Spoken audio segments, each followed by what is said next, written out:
So I welcome all of you. What exactly is the purpose of orientation class? Why do we conduct it?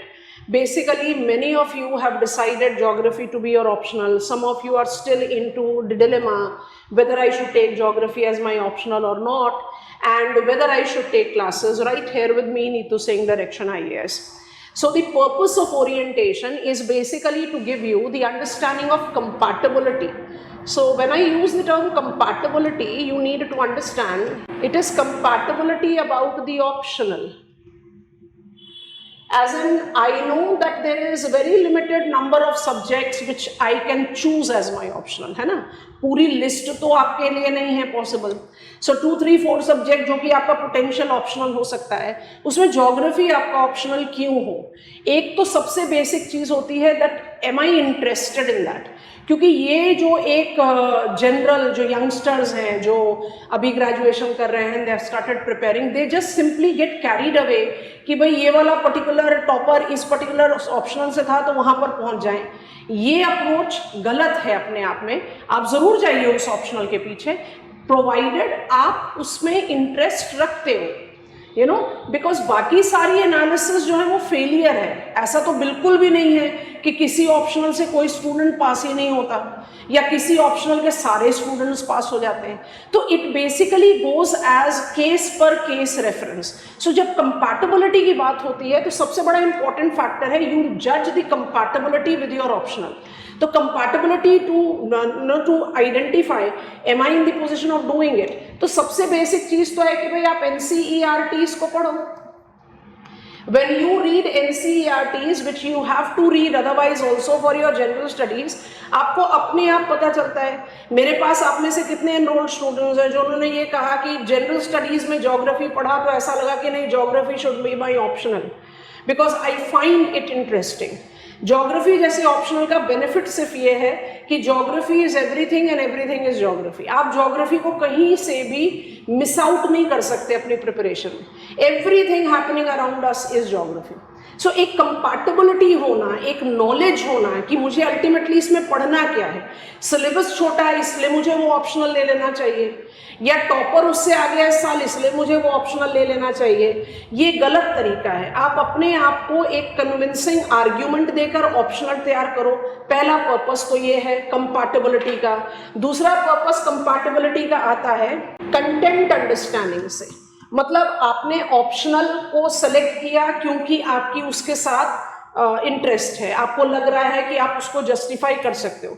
तो content factor क्या है? Content factor basically आपको ये बताता है कि आप उसको अपने GS से और स्पेसिफिकली करंट अफेयर्स से कितना ज्यादा ओवरलैप कर सकते हो. क्योंकि ये कुछ ऐसे पॉइंटर्स हैं जिनको अगर हमने कंसिडरेशन पर ले लिया तो हमारी प्रिपरेशन हमारे कॉम्पिटिटर्स के मुकाबले में बहुत ज़्यादा स्ट्रांग हो जाती है. कैसे, समझ कर देखते हैं. अब आप मुझे एक बात बताओ कि आपने 10th स्टैंडर्ड के बियॉन्ड ज्योग्राफी नहीं पढ़ी, मोस्ट ऑफ यू, क्योंकि मैक्सिमम, हम नहीं कह रहे टोटल, बट मैक्सिमम केस जो मेरा एक्सपीरियंस है 23 साल का पढ़ाने का, मेरे मैक्सिमम स्टूडेंट्स जो हैं वो साइंस बैकग्राउंड के हैं, वो ह्यूमैनिटीज बैकग्राउंड के नहीं है, और उन्होंने ज्योग्राफी ऑप्शनल लिया. उन्होंने 10th स्टैंडर्ड के बियॉन्ड ज्योग्राफी पढ़ी नहीं पढ़ी. फिर भी क्या आप इंडियन एग्रीकल्चर के बारे में नहीं जानते, या आप न्यूज़पेपर में नहीं पढ़ते, या किसी जगह पर अर्थक्वेक आया तो आप न्यूज़पेपर पर नहीं पढ़ते, या इंडस्ट्रियल पॉलिसी में कोई चेंज हुआ तो आप नहीं पढ़ते, या there is a different type of geopolitical equation, अभी रशिया और कोरिया का जो चल रहा है. अगर आप इन सारी चीज़ों को जज कर रहे हो तो आप ज्योग्राफी पढ़ रहे हो, आप ज्योग्राफी पढ़ रहे हो.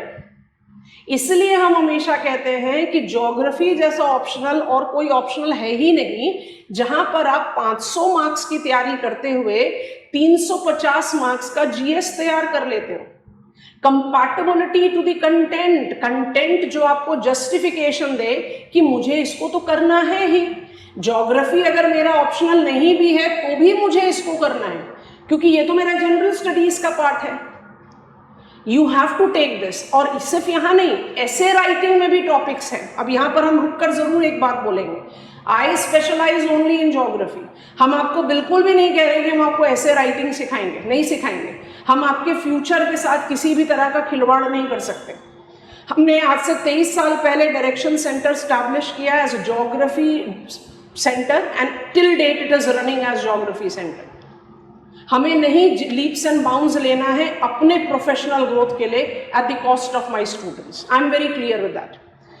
हेल्प करता है आपको, आप दूसरे स्पेशलिस्ट से हेल्प लीजिए जो स्पेशलाइज्ड हैं इसके लिए, जो आपको ऐसे राइटिंग सिखा रहे हैं आप उनसे लीजिए। आपको ज्योग्राफी से एक पुश मिलेगा, हम आपको ज्योग्राफी बताएंगे। तो एक कंपैटिबिलिटी ऑफ कंटेंट कि मुझे कितना बेनिफिट मिल रहा है। भाई अल्टीमेटली एक कॉम्पिटिटिव एग्जामिनेशन की तैयारी कर रहे हो ना, एक युद्ध की तैयारी कर रहे हो ना, तो उसके लिए आपको प्रिपेयर्ड भी तो होना पड़ेगा ना, प्रोज एंड कॉन से। तो ये ओरिएंटेशन आपको वो कंपैटिबिलिटी ऑफ द कंटेंट देता है। And definitely I will say it is not very important. Third important factor, compatibility with your teacher. I don't call my self N educator that easily. मुझे लगता है कि एक जो गुरु शिष्य परंपरा में एक टीचर शब्द का वैल्यू अभी भी रेलेवेंट है।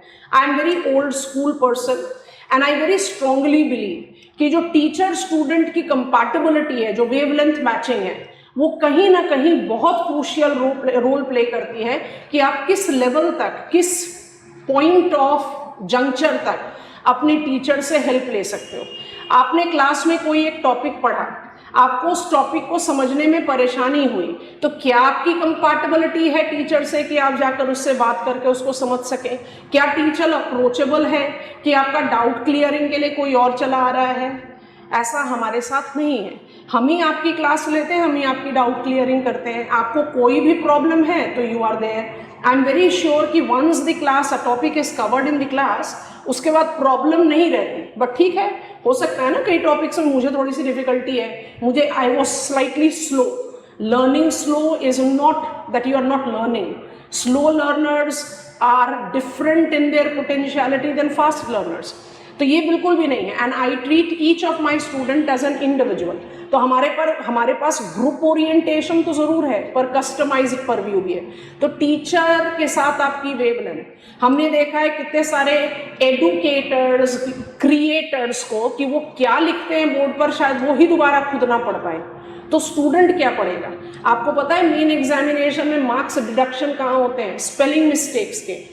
ग्रामेटिकल मिस्टेक पर इतना मार्क्स नहीं कटता हमारे ज्योग्राफिकल ऑप्शनल में, बट देन स्पेलिंग मिस्टेक्स। अब जब टीचर पढ़ाते हुए आपको लिख कर दे रहा है कुछ ऐसी चीजें जो कि कहीं ऐसा कुछ घसीट दिया जो उसको ही नहीं समझ में आ रहा उसने क्या लिखा, तो स्टूडेंट को क्या समझ में आएगा? वो compatibility with the teacher where you are understanding what I am saying. क्योंकि जो इन्फॉर्मेशन गिवन, इन्फॉर्मेशन रिसीव्ड है, वो बहुत इंपॉर्टेंट रोल प्ले करता है कि जो 5.5-6 महीने आप हमारे पास पढ़ोगे उसका अल्टीमेट आउटकम आपके लिए क्या होगा। तो ओरिएंटेशन का पर्पस ये है। तो पर्पस को हमने 3 पार्ट पे डिवाइड कर दिया, that you are developing compatibility to the optional, it's content and the teacher. और जब आप कंपैटिबिलिटी की बात कर रहे हो तो हमेशा याद रखना, ज्योग्राफी ऑप्शनल और ज्योग्राफी एज अ सब्जेक्ट एक दूसरे से बहुत अलग है। कभी भी हमारी क्लास में ये सोचकर भी मत आना कि शॉर्टकट सिखाएंगे हम आपको, कि आपने ये 4 क्वेश्चन करने हैं या आपने ये 4 टर्म्स याद करने हैं और आपका काम हो जाएगा ना। I am not here to make you master of geography. भाई ज्योग्राफी का मास्टर बनने के लिए कम से कम एलिमेंट्री 3 साल की ग्रेजुएशन और 2 साल की पोस्ट ग्रेजुएशन करनी पड़ेगी, ठीक है ना, एक कन्वेंशनल परव्यू में देखें तो 5 साल आपको लगाने पड़ेंगे। तो मैं आपको 5 महीने में ज्योग्राफी का मास्टर कैसे बनाऊंगी? गलत हो गया ना claim. Geography as a subject and geography as an optional are 2 very different thing. अपने दिमाग में बात याद रखना। आप ज्योग्राफी ऑप्शनल की तैयारी कर रहे हो और यहाँ पर कोई शॉर्टकट नहीं, क्योंकि अगर आपने शॉर्टकट लिया तो किसी का कुछ नहीं जाएगा, आप ही का सब कुछ चला जाएगा। बहुत अच्छा केस याद आ रहा है, सोच कर देखना। आई वॉज लर्निंग ड्राइविंग और जो हमें जो ड्राइविंग सिखा रहे थे उन्होंने हमें बोला कि जब भी सामने से बस आए तो सीधा ब्रेक लगाकर साइड में रुक जाना, क्योंकि उन्होंने अगर आपको टक्कर मार दी तो उनका तो कुछ नहीं जाएगा, आपका सब कुछ चला जाएगा। Are you understanding? तो शॉर्टकट के लिए जो भी आपको एनकरेज करते हैं ना, वो आपके इंटरेस्ट के लिए नहीं है। आपको अपने सिलेबस की पूरी कवरेज चाहिए, ऑप्शनल की। सब्जेक्ट नहीं, optional. There is a difference between it. Now when I take the reference of ये ओरिएंटेशन, इसका एक ऑब्जेक्टिव, पर्पस समझ में आ गया. अब ऑब्जेक्टिव के बारे में बात कर लूं. तो जो ऑब्जेक्टिव है हमारा, वो बेसिकली एक टेलर मेड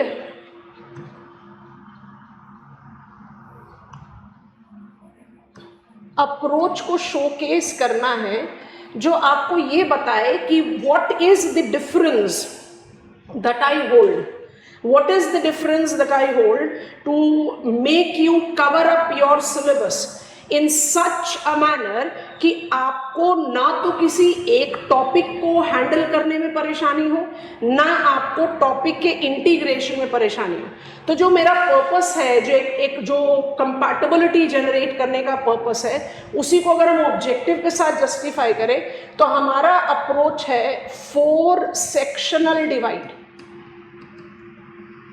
अब ये डिवीजन जो है ये इतना रैशनल है कि अगर आप एक लेवल पर इसको सुनोगे तो आपको लगेगा कुछ ज़्यादा ज़रूरत नहीं है इसकी, पर जैसे आप इसको अंडरस्टैंड करना शुरू करोगे यू विल कम अक्रॉस कि नहीं, इसकी बहुत ज़्यादा ज़रूरत थी. कैसे थी आप सोच कर देखो. We all are aware of the fact कि भाई मेरा सिलेबस जो है वो 2 पेपर्स में डिवाइडेड है, हम सबको मालूम है ये. और जो हमारा सिलेबस 2 पेपर्स में डिवाइडेड है उसको भी हम 2 पार्ट ईच में डिवाइड कर देते हैं. तो हमने पेपर 1 को कैसे डिवाइड कर दिया, हमने पेपर 1 को डिवाइड कर दिया section A and section B, मतलब आपने 5 टॉपिक ईच करके डिवीजन ले लिया. वैसे ही पेपर 2 को आपने फर्स्ट 5, क्योंकि पेपर 2 में तो मेरे पास सेक्शन है नहीं, तो 1 to 5 topics versus 6 to 10 topic. अब यहाँ पर हम ज़रूर लिखना चाहेंगे मॉडल्स, थियरीज और लॉज वाला जो आपका टॉपिक है ऑफ ह्यूमन ज्योग्राफी, और यहाँ पर आपका जो कंटेम्प्रेरी इश्यूज है. मुझे नहीं पता किस रीज़न से, किस वजह से इट इज़ बीन क्लेम्ड कि ये वाले टॉपिक्स इग्नोर्ड टॉपिक्स हैं. इग्नोर्ड कहाँ से होंगे?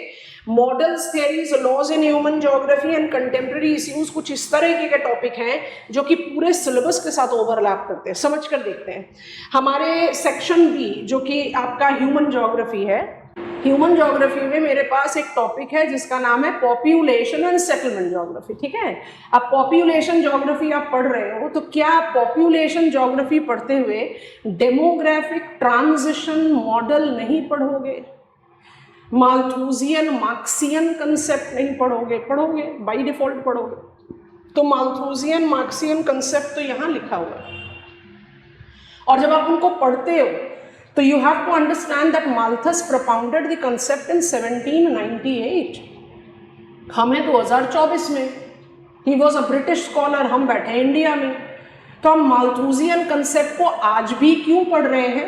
ये मुझे टेक्स्ट बुक के बजाय डेमोग्राफिक टेबल से एसोसिएट करके उसकी वैलिडिटी को जज करने के लिए अप्लाई करना पड़ेगा. तो जब आपने अपने सिलेबस को इस छोटे ब्लॉक्स में डिवाइड कर दिया तो आपने अपने लिए क्या बेनिफिट क्रिएट किया? आपने अपने लिए बेनिफिट क्रिएट किया ऑफ माइक्रो यूनिट्स. हमेशा याद रखो, सिलेबस को जब तक आप माइक्रो यूनिट्स के लेवल पर स्कैन नहीं करोगे तब तक आप अपनी प्रिपरेशन को फुल प्रूफ नहीं कर सकते. अब आप में से कुछ लोग हैं जिन्होंने ऑलरेडी कहीं क्लासेस की हुई हैं और आप रेपिटेशन मोड पर हमारे पास आ रहे हो, पर हम कभी भी आपको ऐसा ट्रीट नहीं करेंगे कि आप भाई सीनियर हो, आपको ज्योग्राफी आती है, और आपको भी यही एडवाइस करेंगे कि आप अपने ब्रेन को एक थोड़ा सा white wash kind of reference देकर एक नए पर्सपेक्टिव से उसको समझने की कोशिश करो. आप अपने आप उस इंफॉर्मेशन के ऊपर बिल्टअप कर पाओगे. और अगर आप फ्रेशर हो तो आपको सबसे पहले ये चीज़ अपने दिमाग में रखनी है कि मेरी इंफॉर्मेशन को मुझे इस तरीके से तैयार करना है कि अगर मेरे पास कोई डायरेक्ट क्वेश्चन आता है या मेरे पास कोई पैसिव या ओवरलैपिंग क्वेश्चन आता है, आई am in the position of comprehending it, writing it in a marks fetching form. अब वो कैसे होगा? वो तभी होगा जब आप एक एक टॉपिक को फुली प्रिपेयर करोगे. एक एक टॉपिक को फुली प्रिपेयर करने का मतलब है कि ये नहीं जज करना. मान लीजिए कंटेम्प्रेरी इश्यूज हमने यहाँ लिखा, पेपर 2 कंटेम्प्रेरी इश्यूज जो लास्ट टॉपिक है उसमें एक सब हेडिंग है population, explosion and food security. तो आप नॉर्मली क्या कहोगे, भाई मैंने इंडिया का पॉपुलेशन पढ़ लिया है, पॉपुलेशन एक्सप्लोजन 1970s में हुआ था। तो अब जब हम फूड सिक्योरिटी की बात करेंगे तो हम फिर पॉपुलेशन एक्सप्लोजन के बारे में दोबारा बात नहीं करेंगे, पर करना पड़ेगा क्योंकि पॉपुलेशन एक्सप्लोजन 1970s में हुआ होगा, लेकिन डेमोग्राफिक ट्रेंड्स का जो इम्प्लीकेशन है वो आज तक भी फूड इनसिक्योरिटी को कोरिलेट कर रहा है। And food insecurity is not just related to only size of the population, it is related to the population composition among children, among women. You have to understand that. बात समझ में आ रही है? तो जब आप हर टॉपिक को एक इंडिविजुअल इंपॉर्टेंस देते हैं तो आप अपने आप को सिर्फ इस चीज के लिए प्रिपेयर नहीं करते कि आप उस टॉपिक के बेसिस पर what is the demand of that particular topic. इसलिए हम बार बार इंसिस्ट कर रहे हैं और मेरे को इसके लिए स्टूडेंट्स कई बार टीज भी करते हैं कि आपको कभी भी शॉर्टकट नहीं लेना है। आपने कभी ये बिलीव नहीं करना है कि ये टॉपिक हो गया, बाय डिफॉल्ट हो गया, नहीं होता कोई चीज़ बाय डिफॉल्ट। आपको उसके बारे में सोचना पड़ेगा। That is the reason, the purpose of demarcating the syllabus into 4 section is to serve the objective of covering every topic of your syllabus as a micro unit। और हम encourage करते हैं हमारे सारे students को कि आपने सबसे पहले अपने syllabus को demarcate करना है, and that is where we come up with our study plan। अच्छा, ये भी बड़ा interesting point है। हम study plan जब आपको देते हैं तो आपके पास question paper analysis आता है कि 1991 से लेकर 2023 तक किसी एक टॉपिक में कौन कौन से क्वेश्चन आए, क्योंकि PYQs को हम लगातार हैंडल करते हैं। चलिए, let me add another page. हमारे प्रिपरेशन स्ट्रैटेजीज का जो माइक्रो यूनिट कवरेज है, it goes up with not just understanding topics, each and every topic. We don't believe in selective learning। पहले ही बता दिया, सेलेक्टिव लर्निंग फेटल है, सेलेक्टिव लर्निंग सुसाइडल है। कोई भी आपको एनकरेज कर रहा है सेलेक्टिव लर्निंग के लिए, एकदम हट जाओ वहां से। Understanding the topics, comprehending the question, I am writing comprehension of question and answer writing. Question comprehend करोगे तो आंसर तो राइट करोगे। अब जब आप आंसर राइटिंग कर रहे हैं, जब when you have started framing up of the answer, तो आपको कौन सा सोर्स मिलना चाहिए क्वेश्चन के लिए, कौन से क्वेश्चंस को लेकर सॉल्व करोगे, तो PYQs को ही तो लोगे। तो जब भी हम कोई टॉपिक शुरू करते हैं तो I give you the previous year questions, topic wise हमने चार्ट आउट करा हुआ है। तो जब आप क्वेश्चंस देखते हो, जैसे हमने आपको बताया, questions are of basically 2 types. कुछ डायरेक्ट क्वेश्चंस होते हैं कि आपने एक टॉपिक पढ़ा है and you are in the position of handling it. कुछ क्वेश्चंस थोड़े से ओवरलैपिंग नेचर के होते हैं, और ओवरलैपिंग के भी 2 तरीके के हैं। एक ओवरलैपिंग होता है जो मल्टीपल टॉपिक्स को कंबाइन करके होता है, और एक ओवरलैपिंग होता है जो कंटेम्प्रेरी एस्पेक्ट से रिलेट करता है। तो उनको हैंडल करने के लिए मुझे पूरे सिलेबस की नॉलेज होना बहुत ज़्यादा ज़रूरी है। तो जब PYQs को सॉल्व करते हो तो आपको अपने आप ही एक कॉन्फिडेंस आना शुरू होता है। Okay, I did this topic and these are the questions that have come on volcanism, these are the questions that have come on population, और these are the questions that have come up on agricultural policies, and I am in the position of doing it. Okay, I am going on the right path. तो जब तक आप अपने अंदर वो confidence ही नहीं लाओगे, आप आगे बढ़ोगे कैसे? तो शॉर्टकट कैसे होगा? आप मुझे एक बात बताओ, कौन गारंटी देगा कि जो चीज़ आपने सेलेक्टिव मोड में पढ़ी है वही आ जाएगा आपके क्वेश्चन पेपर में? पिछले साल का अपना पेपर 2 को उठाकर देखो।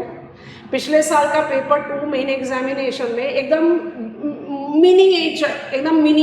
मिनिएचर रेफरेंस में फिजिकल ज्योग्राफी की प्रेजेंस है, एकदम मिनिएचर रेफरेंस में। एक रिसोर्स मोबिलाइजेशन में सैटेलाइट सिस्टम का रेफरेंस और एक गोंडवाना रॉ, बाकी सारा का सारा ह्यूमन ज्योग्राफी है। कैसे सॉल्व करोगे?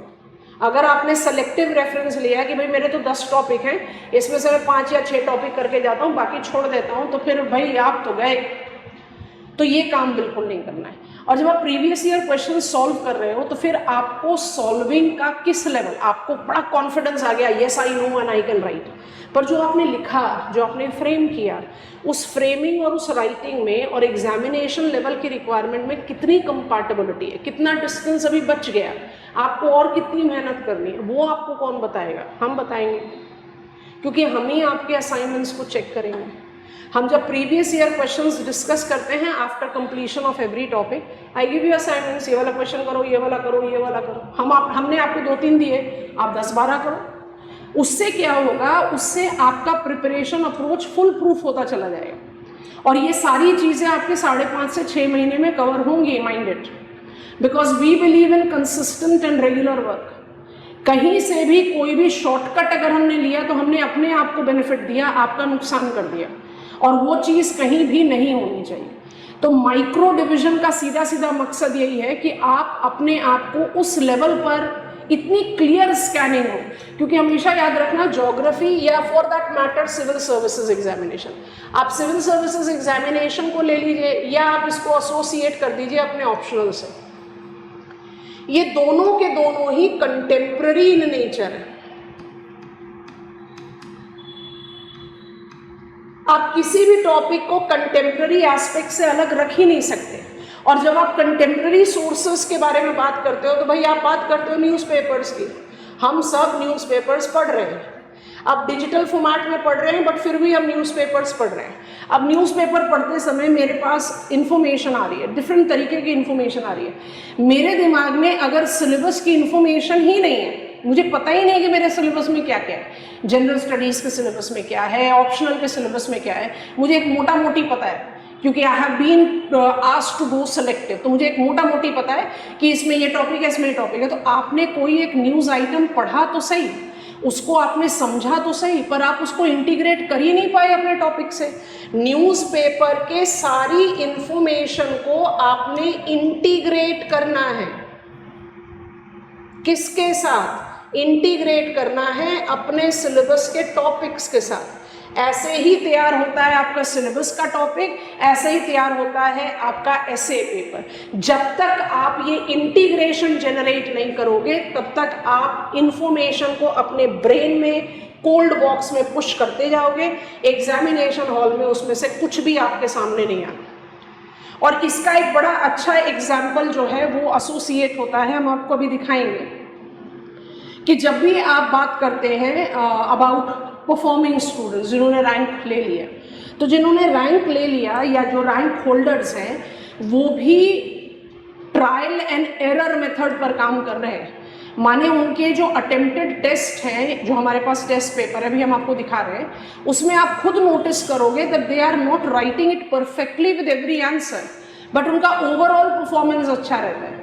तो आप हमेशा इस चीज़ को याद रखेंगे कि जब आप अपनी तैयारी कर रहे हो तो you are trying to be confident of the challenge that will be thrown towards you, because you know that you are aware of complete syllabus. But कई बार कुछ ऐसा अनप्रेसिडेंटेड टर्म आ जाता है या हम बिल्कुल ब्लैंक हो जाते हैं विद सर्टन क्वेश्चन, वहाँ पर भी आपको एक कॉन्फिडेंस मेंटेन करके रखना है। और कॉन्फिडेंस का मेंटेनेंस वही स्टूडेंट कर पाते हैं जो इन्फॉर्म्ड है। जिन्होंने एक सेलेक्टिव स्टडी की है वो तो ऑटोमेटिकली एक बड़े शेकी बेस पर हैं, वो अपने आप को कॉन्फिडेंट कैसे रख पाएंगे। इसलिए आपने 10 मार्क का क्वेश्चन थोड़ा सा वीकर एज पर भी किया, बट आपने बाकी 240 मार्क्स अच्छे कर लिए तो आप रैंक होल्डर बन गए। तो आपने अपने आप को एक रेजिलिएंट, एक कॉन्फिडेंट एस्पिरेंट बनाना है ताकि इस इमेंस कंपटीशन में आप अपने आप को सरवाइव कर पाए। और इसके लिए बहुत ज़रूरी है कि आप एक ओवरऑल पर्सपेक्टिव रखें, एडहॉक नेचर ना रखें, रैंडम नेचर ना रखें। जो रेड फ्लैग्स हैं यूपीएससी के प्रिपरेशन में, उन रेड फ्लैग्स में आप बहुत ध्यान से और बार बार इस चीज़ को रिमाइंड करते रहना। रेड फ्लैग्स में है सेलेक्टिव प्रिपरेशन, कभी भी नहीं। रेड फ्लैग में है रैंडमनेस ऑफ स्टडी,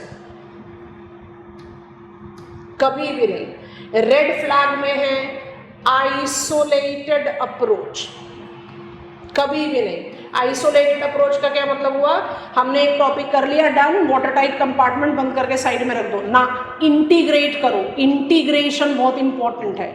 और रेड फ्लैग में है leap frog approach, leap frog orientation, jumping from here to there. आज ये पढ़ा, कल वो पढ़ा, परसों पढ़ा, ऐसा भी। You have to demarcate out your clear codes of strategy. और सबसे बड़ा red flag है, you cannot copy. You can only inspire yourself from the success of successful candidates. You cannot repeat their success. You have to create your own success story. Up to proceed further, I want you to see some of the test paper. Actually हमने क्या है, दोनों शिवांग और मुस्कान का हमने एक test paper लिया. कुछ क्वेश्चंस आपको दिखाते हैं ये समझाने के लिए कि रैंक होल्डर होने के बावजूद भी जब वो टेस्ट लिख रहे थे तो किसी क्वेश्चन में वो कहाँ वीक पड़ गए और किसी क्वेश्चन में वो कितना अच्छा लिख पाए. तो यहाँ पर भी आपको एक कॉन्फिडेंस और पॉइज मेंटेन करना कितना ज़्यादा ज़रूरी है. So let us quickly get on to that to understand the purpose of these orientation. So after such long discussion let us just try to see how the toppers write. We always have a curiosity about what is the way the toppers write, what makes them score better. So I have got a single test paper of two of the rank holders this year, Shivang and Muskan, and I just want all of us to have a comparison of how they have attempted. So it was a comprehensive test that we have taken up of section A, sectional test. So complete 5 topics. So I have it of Shivang and I also have it of Muskan. So if you try to see some questions, if I just simply scroll down, so you can see that if I just see question number 1, A. I asked the question on characteristics of fumaroles and geysers. Now if you see the answer that has been written by Shivang, my simple point of highlighting was he has described what are fumaroles, what are geysers, but the types are missing. And in comparison, if I ask you to see this paper of Muskan, the same test I have selected so that the comparison becomes easier. You can notice that in her answer, we have got, see this.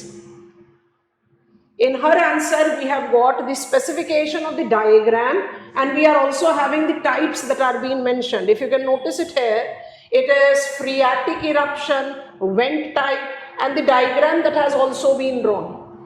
The pool type, the nozzle type of the geysers that has been there. So the point that I am trying to make is कि कभी ऐसा नहीं होता कि आपने एक answer या एक पूरे टेस्ट में एक सिमिलर काइंड ऑफ परफॉर्मेंस दिया होता है. हर क्वेश्चन में आपका परफॉर्मेंस लेवल वेरी करता जाता है. Like if I see this particular question I have got 5 on 10 and if I just scroll on further, now see the question on homeostasis. So this is the paper of Muskan. If you see homeostasis in ecosystem, I find homeostasis definition, which is the perfect correct factor, and the homeostasis can be seen at 2 levels, organism level and ecosystem level. I get the favorable introduction of the answer. What is homeostasis? Homeostasis is constant internal environment, a very typical type of a question that comes up from ecological aspect. But and the details that follows thereafter, organism levels and etc. If I try to scroll it up further, you are identifying the demarcation that has been done by the students in terms of a line diagram, and further on I get all the aspects that are related to regulators as euryorganisms because they are capable of involving the homeostasis. Conformers versus regulator is what is required. And if I ask you to see this test paper here, homeostasis is a negative feedback of ecosystem where there has been a complete deviation of the content matter. आप समझ रहे हो कि हम क्या कर रहे हैं. आप किसी एक गिवन टेस्ट पेपर में अलग अलग लेवल की परफॉर्मेंस अलग अलग क्वेश्चंस में देते हैं. That takes toll of your marks. इसलिए प्रिपरेशन स्ट्रैटेजीज में की टर्म्स को याद करना सिर्फ टारगेट नहीं होता, अंडरस्टैंडिंग बहुत ज़्यादा ज़रूरी है. एंड अंडरस्टैंडिंग का जो सिंपल पॉइंट है वो ये है, you are not here to master the discipline. आपने ये बातें कई बार सुनी होंगी और कई बार आपने टॉपर्स के मुंह से भी सुनी होंगी. आप कितने भी लास्ट फ्यू इयर्स के टॉपर्स का test paper which has been uploaded आप कहेंगे तो हम आपसे और शेयर कर देंगे. सौम्या पांडे को ले लो, ऐश्वर्या को ले लो, प्रथम कौशिक को ले लो. They all have been in the consistent reminder of the fact that they were not mastering geography. कैसे मास्टर कर सकते हो? 25 साल पढ़ाते हुए भी हमने अभी तक ज्योग्राफी को फुली मास्टर नहीं किया। You are here to master the requirement of an optional. यहां पर भी अगर आप सेलेक्टिव अप्रोच के साथ तैयारी करोगे कि 4 की टर्म्स को याद कर लीजिए और 5 क्वेश्चंस को देख लीजिए, तो you are definitely playing with your potential future. That is not advisable. हम हमेशा ये बात कहते हैं बच्चों, अपने दिमाग में ये चीज ध्यान से रखना कि ये पेपर दिखाने का पर्पस सिर्फ ये था towards end of this discussion कि पहली बात ये कि टॉपर्स भी कुछ गलतियां करते हैं। मतलब जो आपने 5 क्वेश्चंस अटेम्प्ट किए and then count all the sub devices which are there, हर क्वेश्चन आप शायद उस परफेक्शन लेवल का नहीं लिखते, but you maintain your confidence, you remain composed. आपको पता है कि एक 10 मार्क का क्वेश्चन अगर मेरे से गलत हुआ, जैसे होम्योस्टैटिस गलत हुआ इस केस में, तो वो 10 मार्क्स मेरे बाकी 240 मार्क्स का टोल ना ले ले। तो ये कॉन्फिडेंस, ये रेजिलियंस कहाँ से जनरेट होता है? ये रेजिलियंस जनरेट होता है इंफॉर्मेशन से, और इन्फॉर्म्ड इंडिविजुअल हमेशा कॉन्फिडेंट और रेजिलियंट होता है। शॉर्टकट कभी भी नहीं, शॉर्टकट कभी भी नहीं। मल्टीपल अटेम्प्ट होल्डर्स अपने आप ही एक स्ट्रॉन्ग फाउंडेशन क्रिएट कर लेते हैं अपने लिए, पर क्या हमारे पास एग्जाम्पल्स नहीं है जो फर्स्ट अटेम्प्ट में क्लियर करते हैं? मुस्कान इज वेरी गुड एग्जाम्पल है, 98 रैंक होल्डर है, फर्स्ट अटेम्प्टर है, फुल कोर्स क्लास करिकुलम के हमारी स्टूडेंट हैं। कंसिस्टेंट राइटिंग प्रैक्टिस की, क्या वो ज्योग्राफी की मास्टर बन गई? नहीं, लेकिन उन्होंने ज्योग्राफी ऑप्शनल को मास्टरी किया। तो बी वेरी क्लियर, आप यहाँ ज्योग्राफी को मास्टर करने नहीं आ रहे हो। That subject requires elaborate content depth. आप यहाँ एक ऑप्शनल को तैयार करने आए हो, और ऑप्शनल को आप फुली तैयार कर सकते हो, शॉर्टकट्स नहीं चाहिए। हर पॉइंट पर, हर स्टडी के रेफरेंस पर मुझे कहीं ना कहीं जर्क्स दिखाई देंगे। वो जर्क्स बहुत ऑब्वियस है। अगर आपको कोई जर्क नहीं दिख रहा है, इसका सीधा मतलब है कि आपकी प्रिपरेशन में कुछ ना कुछ गड़बड़ है। जर्क नहीं हुए इसका मतलब कि आपने प्रिपरेशन अप्रोच को फुली जस्टिफाई नहीं किया। जर्क्स हैं, but jerk should not take you to shortcut. Writing practice जरूरी है, लेकिन उसके लिए अंडरस्टैंडिंग भी तो जरूरी है। तो आप कहो कि मैं कुछ टॉपिक्स को मिस कर दूं क्योंकि उन टॉपिक्स को हम नॉर्मली पढ़ते हुए नहीं देखते सेंटर्स में, तो वो तो ना तो सेंटर्स का नुकसान है ना हमारा नुकसान है, नुकसान आपका है। बिकॉज क्वेश्चन तो किसी भी तरीके के आ सकते हैं। तो हमारा कहने का मतलब और इस पूरे डिस्कशन का सिंपल लॉजिक यही है कि आपको एक स्पेशलाइज्ड अप्रोच के साथ एक ऑप्शनल को तैयार करना है। एक बहुत अच्छा एग्जाम्पल है that if a particular medical practitioner have been favorably have treated you of certain ailment, कि भाई मेरा गला बहुत खराब था और मुझे उस डॉक्टर की मेडिसिन से फायदा हो गया, तो क्या ये हो सकता है कि आप उसी डॉक्टर के पास अपने पेट दर्द के लिए, सर्जरी के लिए, नी ऑपरेशन के लिए चले जाओगे? लॉजिक है ना? तो फिर आप अपने यूपीएससी की तैयारी के लिए ऐसा कैसे कर सकते हो कि कोई एक टीचर सिंपली क्योंकि वो एक सब्जेक्ट अच्छा पढ़ाता है तो वो एथिक्स भी पढ़ा दे, वो जनरल स्टडीज भी पढ़ा दे? नहीं होता ऐसे बच्चों। So I continue to be a very humble centre. I don't have any flashy infrastructure, I go with a very basic infrastructure, क्योंकि मेरा simple logic, simple mantra of parting education, parting information, being the support system of you, that is the reason name of my institute is Direction. I give you direction. अगर मुझे qualified students call करके कहते हैं with your blessings we have qualified, I take it with all my humbleness. but अगर वो कहते हैं कि आपकी वजह से हमने ये स्कोर या ये रैंक लिया है, I deny that, क्योंकि ये सब उन बच्चों की मेहनत है, उन्होंने मेहनत की है, हमने तो सिर्फ डायरेक्शन दिया। क्या मेरे लिए स्कोप नहीं था कि टीम क्रिएट कर दे और बहुत बड़ा 20 साल से ऊपर हो गए मैं पढ़ाते हुए? हम नहीं चाहते। I don't want it to be. I have nurtured every of my student as my own children. I cannot play with whatsoever. I cannot play at any cost with what costs your future. And I am there to help you out with every edge. थोड़ा सा emotional हो गया, but this is how I work. And that is the reason I make sure that I give my fullest to each one of you who come up here to understand geography as an optional, not as a subject. बहुत difference है दोनों में। ज़मीन आसमान का फ़र्क है दोनों में। एज अ सब्जेक्ट ग्रेजुएशन करो, पोस्ट ग्रेजुएशन करो, अब तो एमफिल ख़त्म कर दिया DU ने, आप जाओ PhD करने। एज एन ऑप्शनल आओ मेरे पास, 5.5 से 6 महीने में you will be 100% prepared for this optional. कोई सेलेक्टिव रेफरेंस की जरूरत नहीं है कि 10 टर्म यहाँ के रट्टा मार लो, 10 टर्म वहाँ के रट्टा मार लो। कौन गारंटी देगा कि क्वेश्चन आएगा? तो इस तरह के गिमिक्स में पढ़ना नहीं है, पहली बात ये। और दूसरी बात ये, I am giving you 7 days of the classes, 1 जुलाई से लेकर 7 जुलाई तक। आइए क्लास कीजिए, आप खुद ही डिफरेंस देख लोगे, आपको खुद ही पता चल जाएगा कि मुझे कहाँ पढ़ना है। आप आओ, क्लासेस करो, अटेंड करो, आपको फर्स्ट हैंड एक्सपीरियंस मिलेगा। कोई डिमार्केशन नहीं है कि ये थोड़ा हाई लेवल का है, ये थोड़ा लो लेवल का है, हम इस पर ज़्यादा फोकस करेंगे, इस पर नहीं करेंगे। बहुत क्लियर डिवीजन जो मैंने शुरू में आपको बताया, उस डिवीजन के हिसाब से हम पढ़ाई करते हैं। आप आइए, पढ़िए, आपको खुद ही डिफरेंस पता चलेगा and come up. And that is the point where you should look in for specialisation.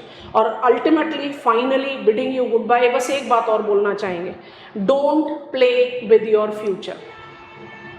Please stick to what is the most specialised version.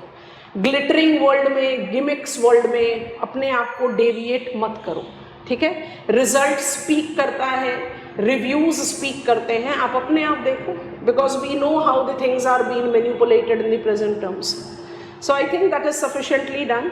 कुछ क्वेश्चंस आपको दिखाए हैं, कुछ PDFs अपलोड भी करे हैं, आप और देखना चाहें तो आप और देख सकते हैं। इससे आपको कॉन्फिडेंस आना चाहिए कि गिरने में कोई कमी नहीं, गलती नहीं। अगर आप गिर गए, अगर आप किसी लेवल को परफॉर्म नहीं कर पाए, उसमें कोई कमी नहीं, उसमें कोई गलती नहीं। गिर कर उठे नहीं, उसमें कमी।